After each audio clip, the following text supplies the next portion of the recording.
Let's get started. So today we're talking about LinkedIn advertising, and the title is it a waste of time or is it a gold mine? And what's going to be important here is I've got my own biases. I've spent time in the advertising business, and I think what a lot of marketers tend to struggle with is most marketers and most CMOs and C-level executives, like everybody on this call, and even a lot of sales level executives haven't really been on the ad buying side. And how do I actually put an ad together, what it is? They'll oftentimes work with agencies or working with individuals like AJ, who'll be introduced in just a minute. But the key is it's hard. So whether you're going to be a practitioner doing yourself, if you were a small startup company like me, or you're looking for somebody to help like AJ, or you're already working with somebody, but you need to know the right questions to ask, this is the place for it. In LinkedIn in particular, having been involved in advertising, LinkedIn is tricky. It's not, people go in there, it's like, oh, I get, I was joking on an outbound post, LinkedIn ads for LinkedIn ads. And so everybody jumps in LinkedIn ads and especially some of you may hear from your CEO who's also getting the call saying, hey, I saw this LinkedIn ad for LinkedIn ads. Why aren't we doing this, Joe? And so you go and do it. And then lo and behold, it blows up. And, the boss man is going to be saying, hey, what happened here? I thought this was supposed to be great. So AJ is going to demystify all that today, but understand that the burden isn't on merely somebody like AJ telling you what to do. There's a responsibility, especially as a marketing leader, as a sales leader, understand how this all fits in, where it fits into the mix. And AJ and I were joking at the beginning of the call. This is part of the marketing mix. If you think this is going to be your sole lead gen engine and all those MQLs that are going to convert to SQLs, at a 90% hit rate, let's, temper expectations a bit. So that's the intro. So I'm excited about today. I've had success with LinkedIn and I've had less than success with LinkedIn. So AJ, it's great to have you here. AJ is calling in from Utah today, so which is fantastic. So AJ, let's hear about you. Let's hear about what you're doing at your organization, and let's dive in. Awesome. Well, thanks so much, Rob. I really appreciate the invite. This is super fun. I'll go ahead and share the deck here. Let me know if you don't see it.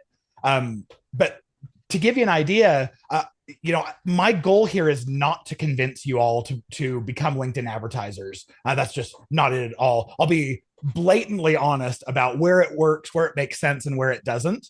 But I want to make sure that you're all educated and you know when it could make sense. I think for most B2B companies, it makes sense, but it may not make sense at huge volumes. Maybe it's just on a little bit on a trickle, or maybe it is your main lead driver, like it is for many of our clients. So that's my goal. Please, as we're covering a slide and a topic, do like drop right in the chat if you have a question about that topic, just so I don't move on and go to the next one. But I would love to answer your questions and give feedback all the way through. Um, to give you some background on me, I started out my career as an SEO and a Google Ads guy. This has been 15, 16 years ago. And I stumbled onto LinkedIn ads because I got brought into a B2B company where it was a pre-IPO SaaS company, and I was their very first digital marketing guy. And they had just started a LinkedIn ads campaign. They were spending $2,000 a month and said, see what you can do with it. And I didn't want to look stupid to my new boss. So I was like, yes, ma'am, I'll totally figure out LinkedIn ads. And within about 2 weeks, it was working so well that the sales team came up to me and said, AJ, we are cherry picking your leads from LinkedIn. Like, whatever you're doing, keep it up. It's working great. And that began my love affair with LinkedIn. And so I grew that to become LinkedIn's largest spending ads account. And after 2.5 years of running LinkedIn's biggest account, I went, all right, no one else is talking about this. This is a big opportunity. And I went off and started B2 Linked.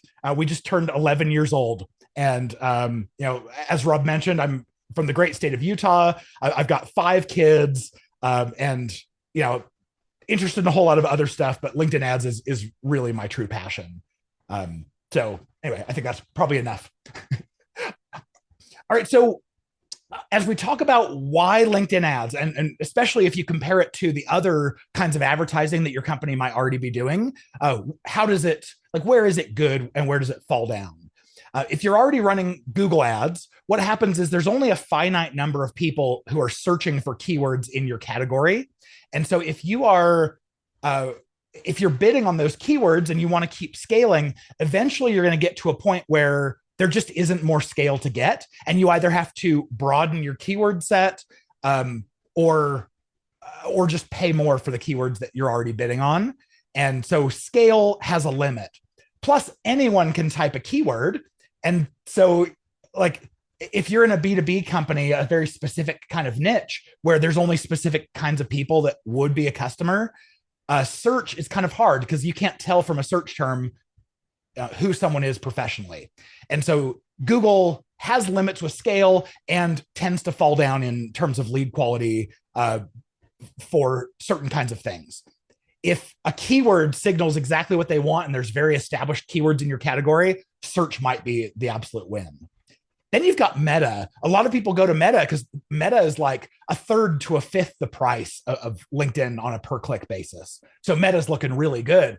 But Meta doesn't know who you are professionally either. They just know what you tend to be interested in.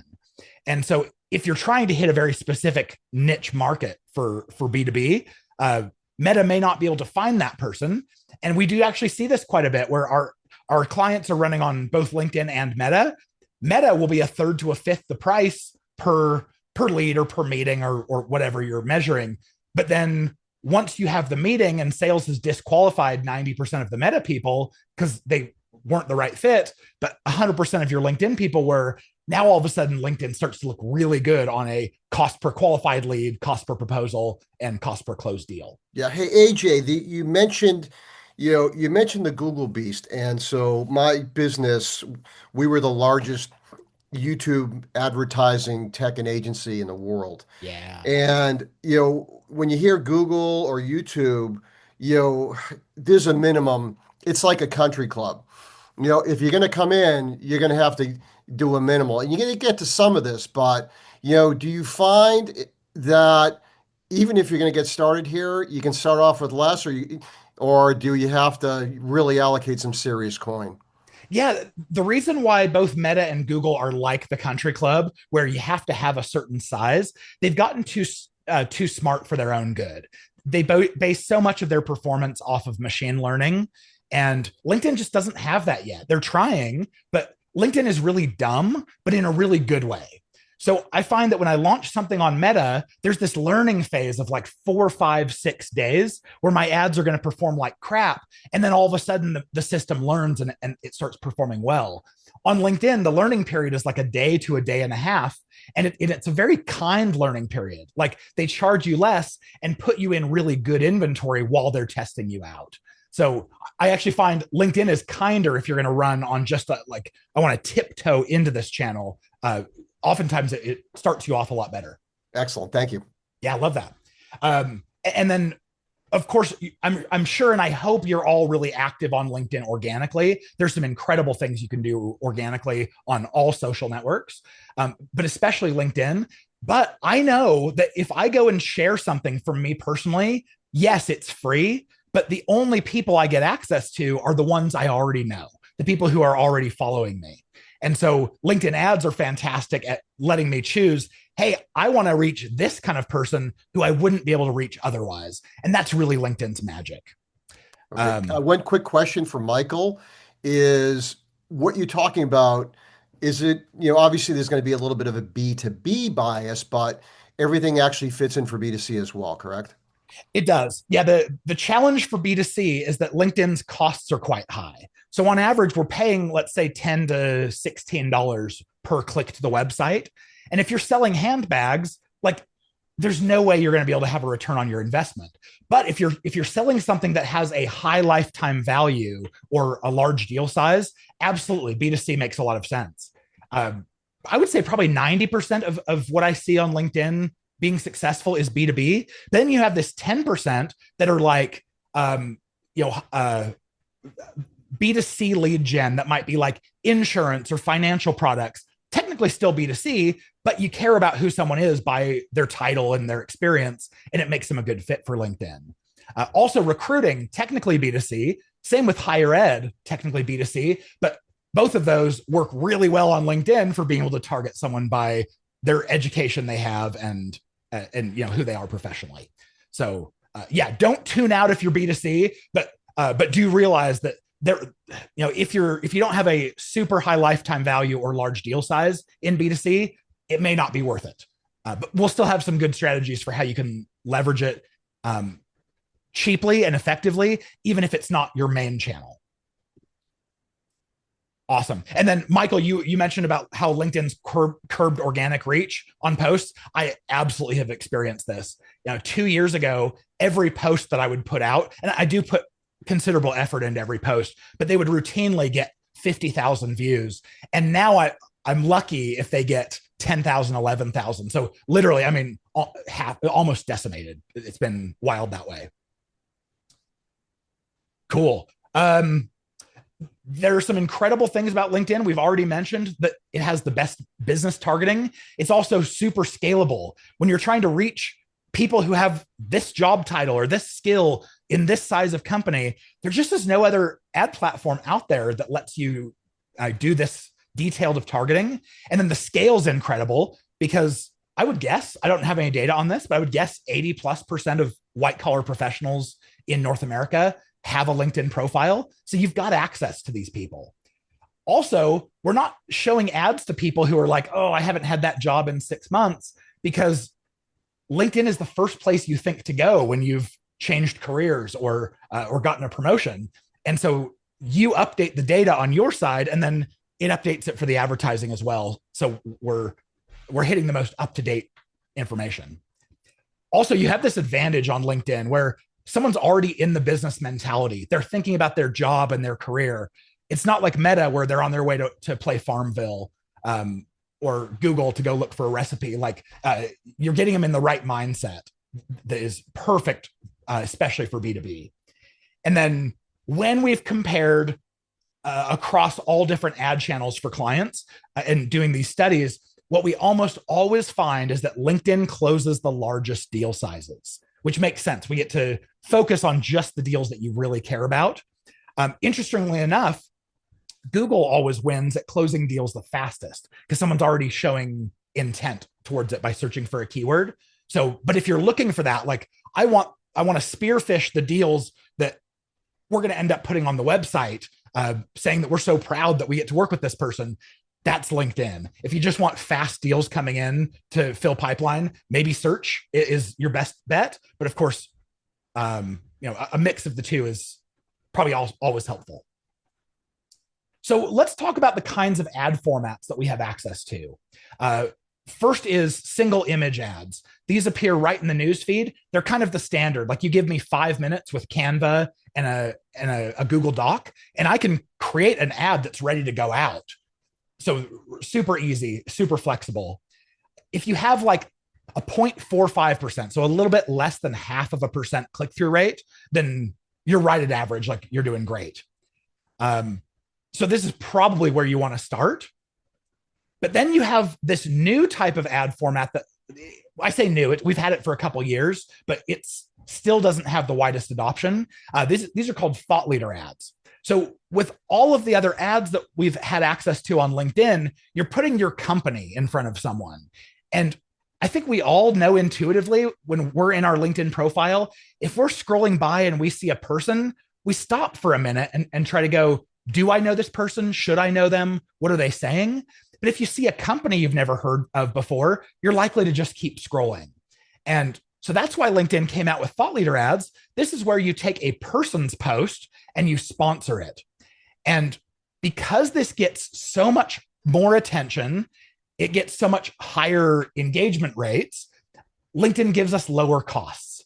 So you know how I told you, you're probably going to pay $10 to $16 per click on an ad to go to your website. With these thought leader ads, you actually pay by the engagement, which not every engagement turns into a visit to your website, but we're paying less than $1 for these engagements for the most part.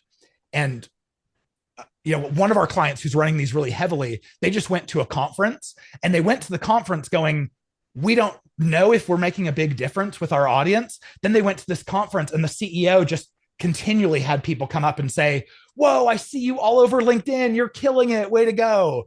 And he was like, oh, these thought leader ads, they work. People are recognizing me. And that's really the power that you get there. Yeah. Question coming in from Gretchen. LinkedIn, CPL is significantly higher for us than Google. Okay, not surprising. This gets flagged a lot by the execs. Again, not surprising. I can show funnel movement and some deal closure, but any other rationale or things I should think about to justify this or to lower the CPL? Yeah, I don't want to help you justify it. I do want to help you lower the CPL though.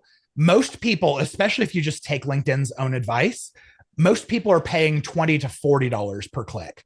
Oh, But my clients are paying $7 to $9 per click. wow. So there's a difference in what LinkedIn recommends bidding and what I've actually found to be successful. And I will dive in and show you that because this is one of the things that everyone gets wrong. So if you look at your own LinkedIn ads and you look at like, what am I paying per website visit? If you're in that like $20 plus range, then I'm going to show you a trick where you can probably end up cutting that in half. And whatever CPLs you have, that means they're going to get cut in half too. So stick around for that. Love it. With these thought leader ads, they're kind of limited. The only two kinds of posts that you can promote are a single image, like you see here on screen, text only, which is still technically single image. There's just no image there, or video. So you think about those three formats being the most powerful for you sharing personally and then being able to promote in the ad platform. I love video, by the way. We'll be able to talk more about that. So LinkedIn has had these video ads for a long time.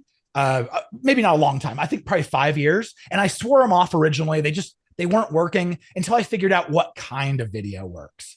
So if you do like a talking head, me talking to you, and I'm sharing, here's a quick tip, trick, strategy, industry update that you need to know about, like stuff that you care about that's still tangential to what my product or service is. By engaging with that post or by watching that video, you're self-selecting and you're saying this topic is interesting to me, and you're able to retarget. You can create an audience of all those people who've engaged or consumed all or part of the video. This is now a retargeting audience, a warm audience that is now going to be a lot more receptive to further ads that you show them. And this is the key.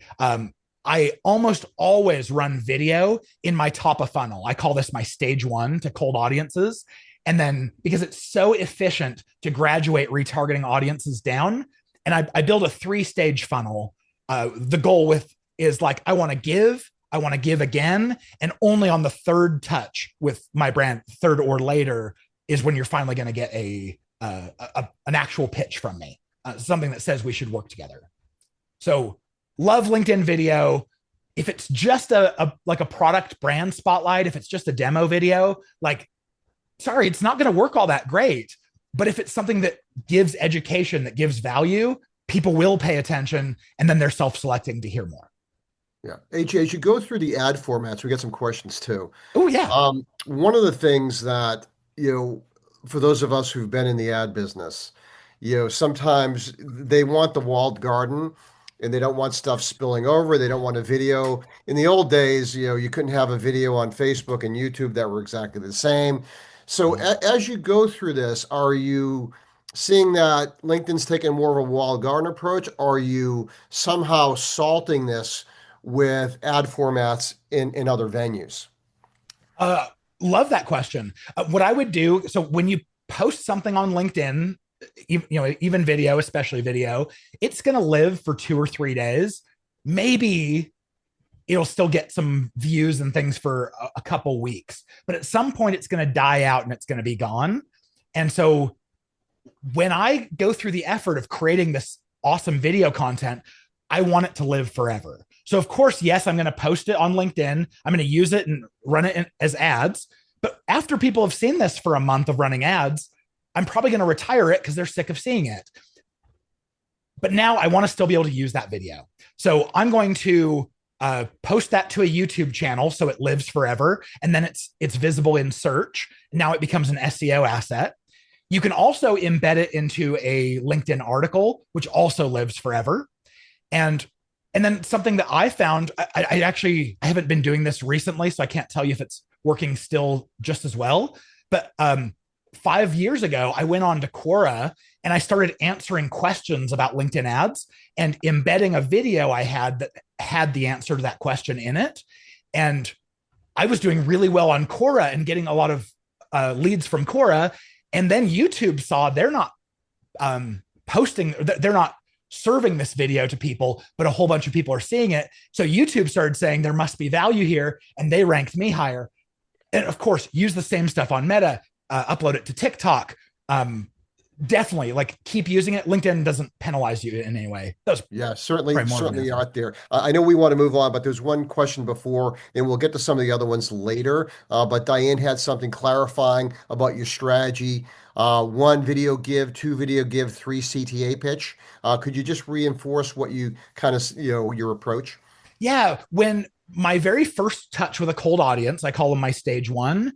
Um, I want to show them a video that's between 30 and 40 seconds long, and it's all giving. Like, let me give you a tip or a trick. If and then what I do is say anyone who watches at least 50% of this, put them in a retargeting audience. That becomes my retargeting audience. Sorry, it becomes my targeting for my stage two campaign.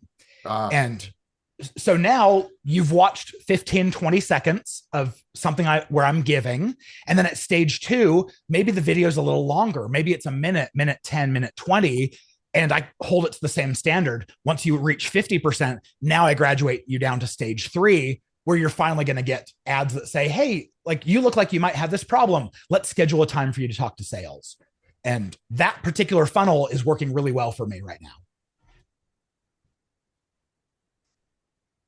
Love it. Okay. I want to show you another ad format that I didn't used to use very often, but I'm using it a lot right now. And this is called conversation ads. The other ads I showed you, they all come in your newsfeed, which is the default experience, whether you log into LinkedIn on desktop or mobile. So it's great. You get in front of a lot of people.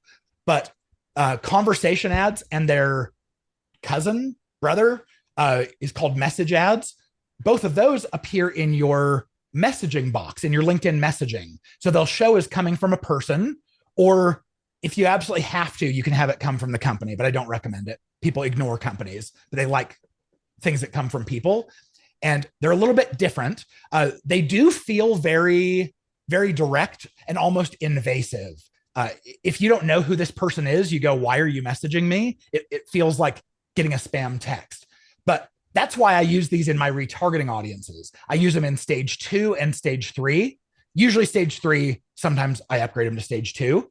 And when you see that you have a message from someone or a company that you already are aware of, you're going to open them and click on them and convert at a very high rate. So I love these for my retargeting campaigns, but keep it short. Like, I get a lot of in-mail messages that are obviously sales pitches that are this long. There's no way I'm reading past the first sentence. But if it comes across as like, hey, here's a text, kind of short message, like, here's value, here's what I'm offering, are you interested? You'll end up having probably much better click-through rates. And especially considering that by the time they see it, you've already paid the price anyway. So you actually want them to stick around, pay more attention. You don't want to turn them off with like a big wall of text. I used to, just before last week, I used to say only use conversation ads, don't use message ads. But I'm actually seeing that LinkedIn is treating these differently. So with two clients now, we've run a test of conversation ads versus message ads. And we found that putting exactly the same thing, the message ad is performing a lot better. Still trying to figure out why that is. So up here on screen, you see me recommending conversation ads. I've changed. Consider that it's now message ads instead.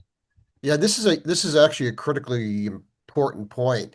I see so many organizations that I work with and analyze, and what they'll do is they'll basically set it and forget it, and which is devastating in media. It's the algorithms are changing, the back end's changing, responses. So the set it and forget it days are over. I think you're kind of emphasizing that, and you've seen that over the past few years. Definitely. And what's interesting, if you advertise on Meta, this is my own experience. It may not be like this, but if you advertise on Meta, you burn through creative really quickly. People saturate, they spend a lot of time there, and your ads, you might have to change them once a week. On Google, you don't have to change search ads all too much because the same people aren't typing the same keyword over and over. But if you're using their display network, where now you're showing them ads based off of who Google thinks they are or the kinds of content they're reading about, you can saturate an audience and have to change that creative pretty quickly. On LinkedIn, because people don't tend to spend tons of time on it, I actually find that my creatives could live for a month to a month and a half without having to refresh them. Oh. And that takes the burden of off of you as a marketer of like, oh, I have to constantly feed this machine with new content. It kind of slows down the pace a little bit in a great way. And then Dave mentioned this one feels like a chatbot. Absolutely. This is like, think of it like a choose your own adventure or a chatbot. You can see here on screen, you can have multiple calls to action. You can have one call to action take you to the website, one open up a lead gen form, one take you to a different page on the site. Lots of flexibility here, but I do like to keep these simple. I actually don't like to use them for their chatbot functionality. I just give them a short message and tell them, if you want to, do this. If not, ignore me. And then I did mention lead gen forms. This is actually pretty magical. LinkedIn had a problem early on with like, they're putting your ads in front of exactly the right people. And then you go and send it to the website. And if they don't convert, you come back and you blame LinkedIn. Your traffic's not very good. And LinkedIn's like, well, we don't have any control over your landing page, your website, how many fields you put in your form. So they came up with this ad product. They call it an ad format, but it's not. It's more of like a bolt on to your other campaigns. And this is a form that when they interact with the ad, a drawer slides down and everything that LinkedIn knows about you is pre-filled. You might say, I want your business email. So they make them type the email in like with their thumbs. But other than that, like it loads immediately, which is something you can't usually say about forms on sites. It's pre-filled. That doesn't usually happen. And so it's so easy to submit. And so we find that when someone is offering something through one of these lead gen forms, it'll probably have a conversion rate that's 2 to 5 times higher than the form on your website. So they're great to use. There is a downside though. LinkedIn makes it so easy for people to fill these out that sometimes people will be like, I don't remember filling out a form, or you didn't make a strong enough impression on them that when you do reach out to them, they go like, oh, I kind of remember that company, or I don't know, I'm off of that topic. And so we find that if you can send traffic to your website, yes, it costs more. Yes, it converts lower, but they're going to have a more complete user and branding experience on your site where you control it. And that does count for something. I mentioned about video. This is the highest performing thought leader ad right now, is a 30 to 40 second with animated subtitles. You probably know what I'm talking about if you've ever seen like on TikTok or Instagram. Share something of direct interest to your audience that is tangentially related to what you do, but it's not a sales pitch. And then retarget the 50% viewers for your next stage. That's working great. And, off the side here, this is John Loomer. He's a Facebook ads expert. I love his videos. He follows this exactly. He doesn't sponsor them on LinkedIn. He doesn't turn them into thought leader ads. He just shares this content naturally across all his channels. But I look at that and I'm like, ooh, if you ever want to advertise on LinkedIn, you've already got the best content for it. The kinds of targeting we get access to on LinkedIn, I'll just cover the basics here. Job titles where everyone goes. But because everyone goes there immediately, it's also the most expensive, the most competitive. So if you can target by other things, you might actually have better success. Job function means what department someone is working in. So if you're trying to reach marketers, cool, marketing job function. Sales, finance, operations, it makes a lot of sense until you start getting into some titles where you're like, hey, let's say Salesforce admin. What department is LinkedIn going to say that they fit under? Is that more of a sales thing, more marketing? Is that more ops? But I love job function when the titles and roles are very clear. We also have seniority. I can say manager and above, or I can say just C-level. It's awesome. We can target by skills that people have added to their profile, even groups that they've joined. You can't do that on any other network. That's amazing here. I just wish more people used groups on LinkedIn so I could make better use of that. We can also target by company name, company size, company industry, of course, geography. There's education. And I think my favorite of all of these is we also have lists that we can upload. So you can say on every network, pretty much, you can say, here's a list of like my newsletter subscribers with their email addresses. Any of them that you see, match them and let me advertise to them when they're here.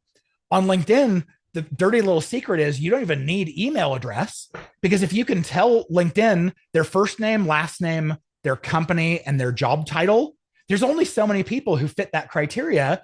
And so if you didn't think to pay for their email address, or you never got it, then yeah, leave it off. And you can still have a great match rate on a contact list, even with just publicly available data. And then we also get something that you don't get with any other ad network. We get company name targeting. So you can upload a list. We call it an ABM list, a list of up to 300,000 companies by name. And LinkedIn will match it and say, okay, yes, show me the roles that I want to reach at just this specific list of companies, and I can target them. Or you can do that for exclusions. Like, I'm going to give you all of my competitors' company names. Oh, and all of our current and past customers. Let's exclude that from all of our advertising. So now we're not having to pay for clicks that come from our competition or past customers that we already get to work with. Everything here I've shown you on screen. It's probably only about a fifth of all the targeting options that LinkedIn gives us. It's amazing. And Gretchen, to your question, 300,000 is the list limit. Whether it's a company list or a list of individuals, it's the same. But let's say you have 1 million in a list that you want. All you do is just upload that in 4 different lists, 300,000, 300,000, 300,000, and then the last 100,000. And then you can add all 4 of those lists to a campaign. So you can still target if 300,000 is too restricted for you. And Diane asks, can the filter run on keywords instead of function or title on a list of companies? I really wish it could. That would be awesome. LinkedIn Sales Navigator lets us search by keyword, and I want to do the same thing. If they chose a job title that LinkedIn doesn't recognize, I still may want to target, like if you have this keyword in your headline or in your title, like that qualifies you to be in my ICP or my ideal target audience. Great, but they haven't released that. And I really do hope they do at some point. The closest we get there is a skill. If someone goes and adds a skill to their profile with a certain keyword, then I can target by skills and kind of approximate that. And before I move on there, Sales Navigator has so many of the same fields and functions as LinkedIn's ad targeting. They share so many things, but there are a few that it doesn't share. Things like on Sales Navigator, you can say, show me just people who have recently changed jobs or recently had a promotion. Some of those are available if you go to your LinkedIn rep and say, hey, can you apply this kind of filter for me? But Sales Navigator, other than keywords, is pretty close. Oh, and then Dave asks about hashtags or interests.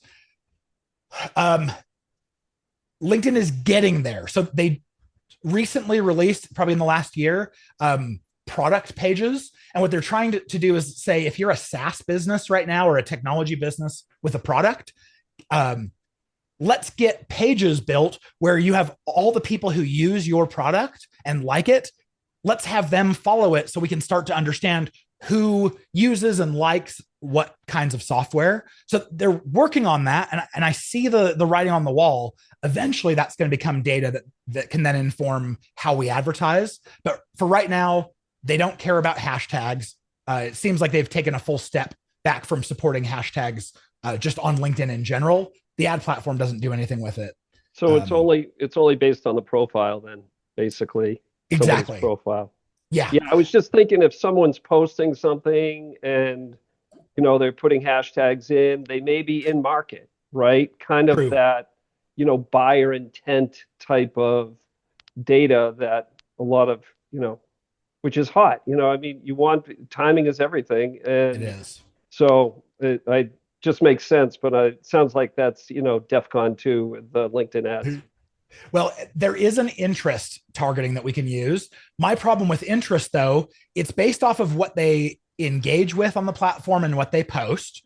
But we know only like 3% of people, 3 to 5% of people even post. So how is that valuable? And then for the rest of people who make it into one of these audiences, what sort of step do they have to take on a post about, um, uh, let's say, CRMs? Like, do they need to like 3 posts about CRMs? Do they need to comment once or twice? Like, LinkedIn won't tell us what criteria tells us that someone's interested. And so when I use these interested audiences, they're so big. I usually just use them to just narrow down an existing audience that feels too big. Like, I just want an arbitrary criteria to try to narrow this down. But in the future, I think LinkedIn's going to have more of these signals. And I think more of that in-market information is going to be valuable. Great, thanks. But if you're using a platform like a Sixth Sense or something like that that is pulling intent, they can feed to LinkedIn the company names of the people who are showing that intent, and then you can push that right into an ad where you're always staying on top of people who they find as being in market. So that's a possibility for sure. All right, so the whole topic here, Rob said, don't worry about offending people. Like, tell us how it is. I see a lot of people advertising on LinkedIn wrong. And so, yes, I'll tell you, like, if you're doing it, you're probably doing it wrong, but it's not your fault. It's because LinkedIn is giving you expensive advice. And if you just blindly follow what your ad rep is telling you, we know this from Google, we know this from Meta, it's all really expensive advice. LinkedIn just happens to be particularly egregious on this. So I'm going to give you the 4 deadly pitfalls that you've likely fallen into that are causing you to get not great results and pay too much. So first off, the geography is one of the first things that you choose when you create a campaign. And it's going to default to a geography that says recent or permanent at this location. What they won't tell you, it's not even in their help documentation, we had to find this out behind the scenes, is that for them to say you were recently there, that means in the last 6 months. So when you went on a trip over the summer with your family and opened up the LinkedIn app to Florida, and you don't live in Florida, now you're being targeted by Florida businesses for the next 6 months. Or someone from the Philippines or someone from Africa came to visit New York in the summer, and now the client's wondering, why am I getting leads from the Philippines when I'm just targeting the US? So one of the things that you can do right off the bat is just go change right on top of your geography. It'll say recent or permanent. You just flip it to permanent and you get rid of all that. Next is LinkedIn will automatically check a box called Enable Audience Expansion. And what this is it's a built-in lookalike. You choose who your audience is, and then LinkedIn says, hey, now we're going to go find other people like that and mix them into your main audience and not tell you anything about them, how different they are, how much of your audience is made up by this. So you always want to uncheck this box. Just realize if you ever leave that checked, someone somewhere is clubbing a baby seal. You don't want that. And yes, no baby seals were harmed here. I always uncheck that box. Next is below that, LinkedIn has an option called placements, and where possible, meaning it's a newsfeed kind of ad, LinkedIn will automatically check the audience network. And what you need to know about the audience network is there's a lot of this sounds great in theory. You're able to show people in your ideal target audience ads even when they're not on LinkedIn. Sounds awesome. The problem is so much of this traffic we're finding is bot traffic, spam traffic, fraud traffic. And And LinkedIn doesn't even understand it well enough to know how to exclude this kind of traffic. So always, always, always uncheck. And baby seals will be safe even there. And then finally, LinkedIn's default bidding method is called maximum delivery. And they recommend it. They'll tell you, oh, you need to use maximum delivery bidding because it's AI based and we're going to get you the best performance. No, they don't. It's like maybe 5% of the time where I'm advertising, I'll find an opportunity to use maximum delivery. The rest of the time, it's super expensive. If you're paying in the realm of like $20 per click or higher, I can almost guarantee it's because you're using maximum delivery. And this is a CPM bid where you don't even have to click on my ads to have me charged. I'm just going to pay every time it gets shown. And then LinkedIn gets to decide how much to bid. I found 2 campaigns this last year where they were bidding $5,000 to $10,000 CPM. I mean, that was resulting in an astronomical cost per click. But I would never tell someone to bid anything higher than maybe $150 CPM. That's even crazy to me. So don't use that bidding method. So instead, what do you use? You switch away from maximum delivery, and here is the option that you want to choose instead. This is my kind of 4+1 pitfalls. It's what to do. So maximum delivery, you switch to one called manual CPC, but it is hidden. You have to click the see more options toggle that takes up one row to reveal the one row option here. Like you can see, LinkedIn have gone out of their way to hide this because they make so much less money when you use it. But that's good for us. This is the least expensive way to pay for your traffic most of the time. And then they're going to give you this crazy range of where, like when you click this, first of all, they'll auto check a box for you that says, hey, if I see someone who looks really good in my market, allow me to bid 50% higher. Uncheck that. Like you don't want that. And then they're also going to tell you other people like you for this audience are bidding $28 to $96 per click, and you just don't listen to them. Instead, you put a low bid in, considerably lower. In North America, I like to start at $7 for a bid. That seems to work really well for me. And then, of course, if I don't spend what I want to spend, cool. I know every couple days I can go and increase that.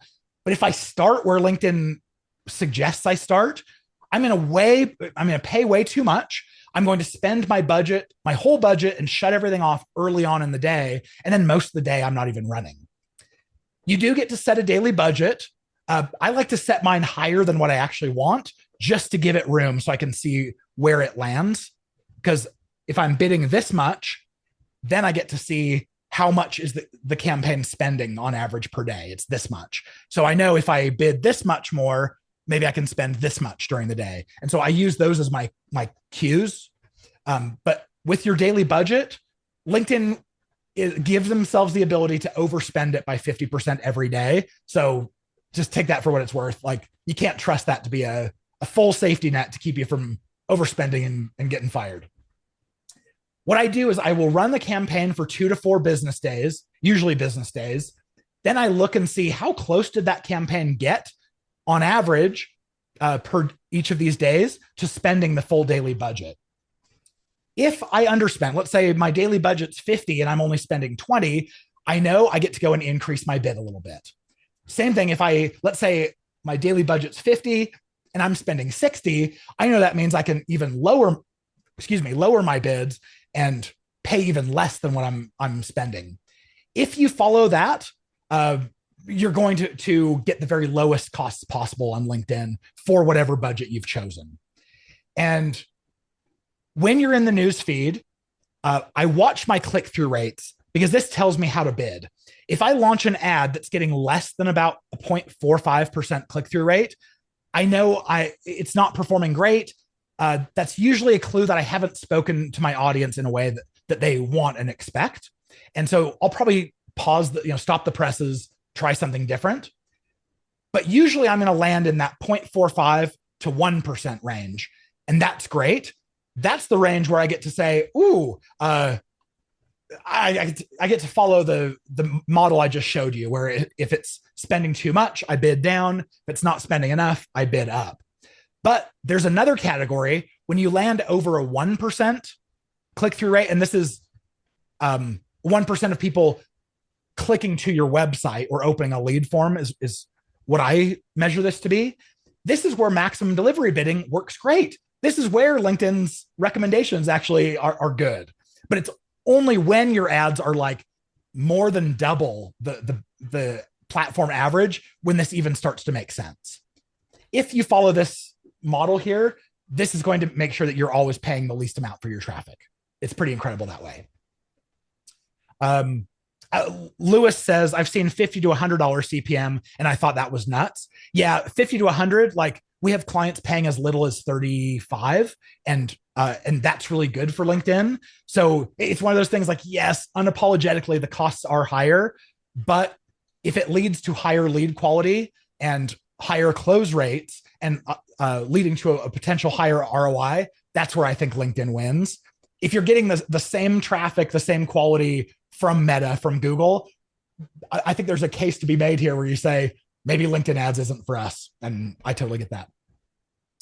I'm going to kind of speed a little bit through this because I know we only have 9 minutes left. And I want to make sure that I can give you a few minutes to ask questions. But this is that 3-stage funnel that I talked about where you want to give them education, something that's interesting for a couple of steps until they're finally ready to actually sell. And then that's, and Rob, you're welcome to share the deck out afterwards so people can come and follow this too. Okay. I saw the question asked, what sort of budget? And this is a perfect question. This depends on quite a few different things. First of all, it depends on your size of audience. If I don't know anything about how many people are in your total addressable market, any number I throw out to you is not going to be accurate. So you might look at, okay, am I targeting millions of people through native targeting options on LinkedIn? Or am I uploading a list of just my 10,000 newsletter subscribers? And you're going to have a very different budget on those. Also, understanding what sort of results are you looking for? Most are looking for booked calls, demos. That's why I think most people who are using LinkedIn ads are looking for. If you want that, that doesn't usually happen until someone's had at least 2 touches with your brand, which means you're advertising to them, you're paying for them 3 times before you finally are getting leads. And that takes time and that takes budget. So what I suggest is if you have a pretty large audience, I wouldn't suggest budgeting less than about $5,000 per month to test the platform. That's generally going to give you enough data that you can actually tell, first of all, like, is this working or is it not? And I have to pivot. But it's also enough data. If you're building a 3-stage funnel, when you're spending $5K or more, you're building your stage 2 to be big enough to start building a stage 3 where you can actually start to see these demos getting booked and conversions happening. Here are some tips for when you actually go to build your ads on LinkedIn. Just remember, people are busy. You want to get right to the point. Think about, put yourself in their shoes. How can you frame this as like, what's in it for this person? And don't be afraid to give them the strong call to action. If you're asking them to join a webinar, say it right out in the ad, like join our webinar on this date. Sometimes people want to beat around the bush and make the ad look as attractive as possible. And then when someone clicks, they go to a page that says, invest in this product for $30,000. And then of course, no one does it. You want to give them that expectation of what's actually involved before they click. And then with imagery, realize that the job of your image is not to tell them everything about your product and convince them to convert. Your image is just to get them to stop scrolling so that they can pay attention to your ad copy.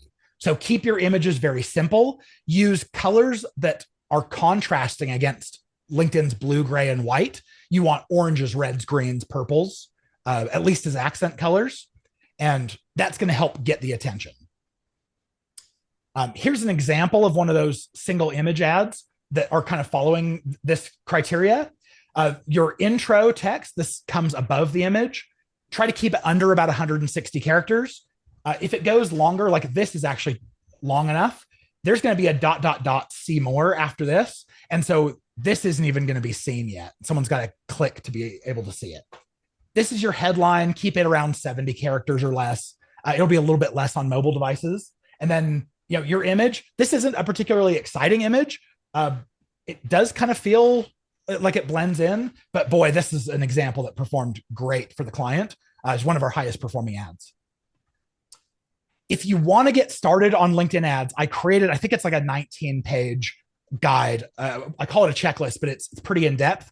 And it's not gated or anything. Just go to b2links.com/checklist and download it. This should hopefully give you the leg up that I wish I had when I very first jumped into the platform to use it. It tells you how to get access, what sort of ads are out there, what to build, recommendations on targeting, all that. And then I'm also the host of the LinkedIn Ads Show podcast. So if you're a podcast listener, and we've gotten a little bit geeky, but if you like to get even geekier than that about LinkedIn ads, just tune into any of the episodes on whatever topic is interesting to you. Sometimes I'll bring on LinkedIn employees to kind of grill them on their products that they're releasing, but a lot are just kind of solo. I'm going to go really deep into an aspect of LinkedIn ads you need to know about. With that being said, please connect with me on LinkedIn. Just make sure you customize the invite saying that you saw the Sammy presentation, and I'll make sure I accept that connection request. But even if not, you can follow me there. My DMs are free and open on the website, b2links.com. Like, there's contact forms there. I'm accessible. Reach out to me if you have any questions or want any sort of resources.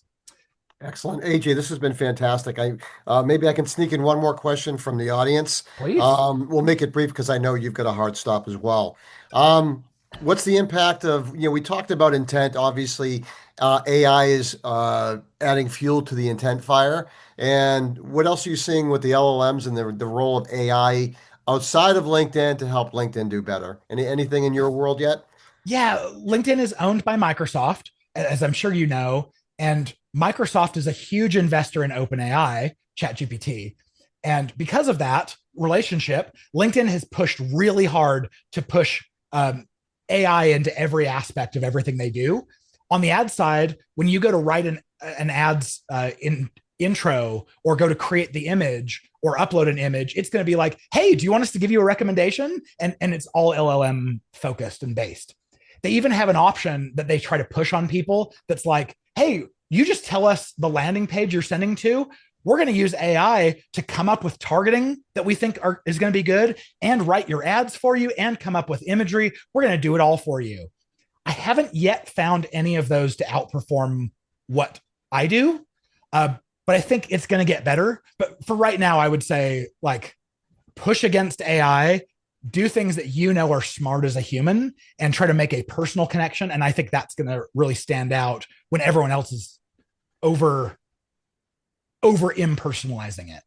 Excellent. All right, AJ, this was absolutely fabulous, and we've done a lot of these. You really nailed it, so thank you very much. And I also want to thank everybody who took the time today to show up and ask some terrific questions. For those of you asking what's next, on February 19th, we're actually going after the beast we call customer success. Probably the most underinvested function there is. And we've got my friend Eric Peterson talking about how you succeed in that in the AI world. And then on March 19th, we have Luca Fiaschi. We're talking about testing messaging. So as much as we're enamored with all this AI stuff and everything else, AJ, to your point, sometimes the basics still matter. So anyways, AJ, thank you very much. Everyone else, thanks. Thanks for attending. Take care now. Bye-bye. Thanks, everyone.